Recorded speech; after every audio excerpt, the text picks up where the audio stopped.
We came, we saw, and we left pretty pleased. Hey everyone, my name is Max Aaron James. This is a review of the movie The Marvels, written by Nia DaCosta, Megan McDonnell, Elisa Karasik, directed by Nia DaCosta. This is another MCU film, part of the huge Marvel franchise, which we could argue is probably one of, if not the most successful in regards to hits over flops. And it follows Carol Danvers, played by Brie Larson, and she is out trying to make up for past mistakes. And in the meantime, she ends up being tracked down by a vengeful character, Darben, who gets her powers entangled with Kamala Khan, who is known as Miss Marvel, and Monica Rambeau, who is technically Photon, well, in the comics, but hasn't really been given the name yet in this MCU universe. So now the three must work together to save the universe and to get their powers back into balance. This movie is already projected to not make large numbers in the box office due to superhero fatigue, maybe because they didn't like the previous movie, maybe because they lost faith in the MCU because of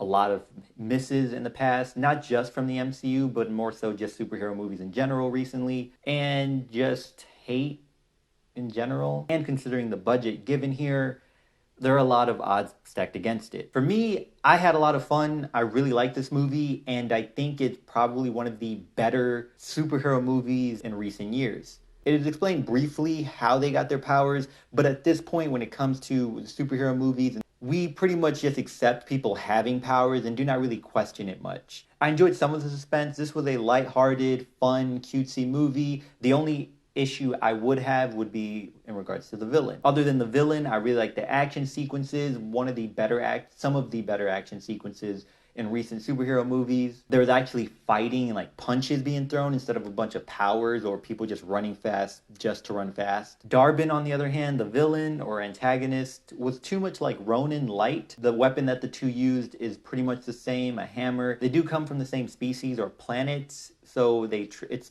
kind of explained, but it was too much the same as far as how they fight and how they tried to destroy planets that just stood out to me, but it was not enough to ruin it. Darben's motives made sense, although wrong and the approach is bad in regards to getting revenge. It is understandable, so you get why this person is doing what they're doing, even if it is wrong. And that is what I like about characters, whether they be antagonists or protagonists, having motives and understanding the motives instead of someone who just wants to destroy the planet because they're evil. Tiana Paris as Monica Rambeau was really good. I wanted to see more of Monica Rambeau here because I was interested in her backstory, the contempt she sort of had towards Captain Marvel and wanting to resolve that, and just what she was dealing with. Also, her learning about her powers. I thought that was interesting, but again, it was not enough to pull me back. It was a good thing for me because this felt I wanted more of the character, but did not feel cheated out of the character. Now, Iman Vellani's Kamala Khan,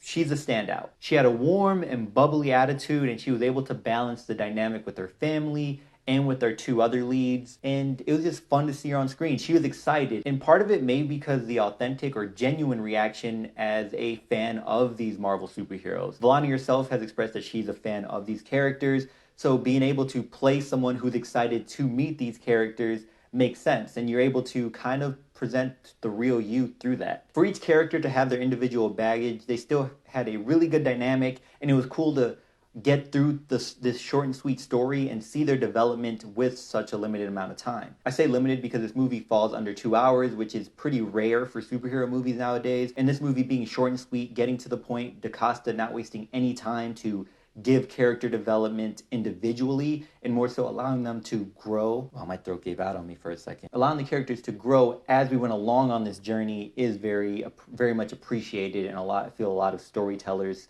fail at being able to deliver both at the same time. Almost immediately, they realize that they're having issues with their powers and they're trying to manage it and control it, and they do make an attempt of controlling it and fail, but you can see that they are practicing and attempting it with this montage, the training montage. The training montage I thought was really good and fun, and I was interested and invested in it, and it didn't feel like a montage for the sake of rushing through the story. This movie is not perfect, and Disney does very well at making sure that the creatives involved with the film, especially the directors, do not have as much control or creative control as a director should have. I hope everyone involved is recognized for what great things they were able to bring to the movie. With all the characters we have been introduced and seen through the past decade plus years, and as big the world or universe, this Marvel Cinematic Universe is, the cast is pretty small and contained, and it adds to the grounded feel of this movie, which I appreciate.